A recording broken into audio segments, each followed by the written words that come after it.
குறையாதது அட்சய பாத்திரம். அது நமக்கு தெரியும், கேள்விப்பட்டிருக்கிறோம். ஆனா போட போட நிரம்பாத ஒரு பாத்திரம் உண்டு. அது என்ன தெரியுமா? நம்மள பல பேர்கிட்ட அந்த பாத்திரம் உண்டு. அதுதான் பேராசை அப்படிங்கிற பாத்திரம். அதை நிறைவு செய்யவே முடியாது. பேராசையை பத்தி சுஃபி இலக்கியத்துல ஒரு பிரபலமான கதை உண்டாம். அதை ஒரு பெரியவர் எடுத்து சொல்லியிருக்கிறார். ஒரு மன்னர் நகர்வலம் போயிட்டு இருக்கார். ஒரு பிச்சைக்காரன் மன்னர் எதிரில் வர்றான். பிச்சை போடுங்கிறான். என்னுடைய அமைதியை கெடுக்காதே போங்கிறார் மன்னர். அவன் சிரிக்கிறான்.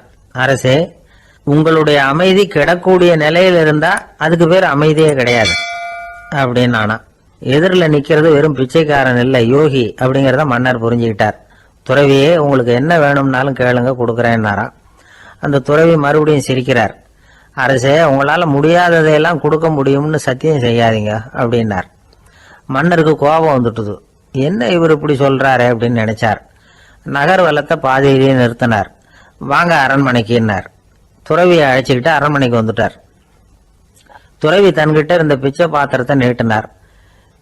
இது நிறைய எனக்கு பொற்காசுகள் வேணும் அப்படின்னாராம். அவ்வளவுதானா, இது ஒரு பெரிய காரியமா அப்படின்னு கையை தட்டினாராம் மன்னர். ஒரு பெரிய தாம்பாளம் நிறைய பொற்காசுகள் சேர்ந்தது. அதை அள்ளி போட்டார். போட போட அந்த பிச்சை பாத்திரம் நிரம்பவே இல்லை. பொற்காசுகள் போட போட அவ்வளவையும் உள்ள வாங்கிக்கிட்டே இருக்குது.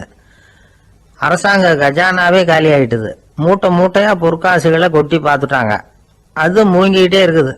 கடைசி வரைக்கும் அந்த பிச்சை பாத்திரம் நிரம்பவே இல்லை. அரசர்கிட்ட இருந்த கர்வம் போயிட்டுது. அப்படியே பொத்துன்னு துறவி காலில் விழுந்தார்.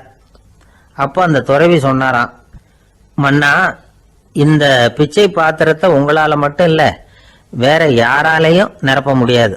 அதுக்கு என்ன காரணம்னா, இது சாதாரண பிச்சை பாத்திரம் இல்லை, பேராசைகளோட வாழ்ந்து செத்து போன ஒரு மனிதனின் மண்டை ஓடுது அப்படின்னாராம். பாருங்க, இதுதான் அந்த சுஃபி இலக்கிய கதை.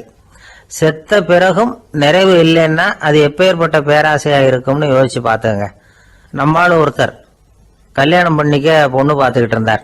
அழகு, அறிவு, படிப்பு எதுவும் தேவையில்லை, பணம் மட்டும் இருந்தா போதும் அப்படின்னு பாக்குறவங்க கிட்ட எல்லாம் சொல்லி வச்சார். ரொம்ப நாளைக்கு அப்புறம் ஒரு பணக்காரர் கிடைச்சார்.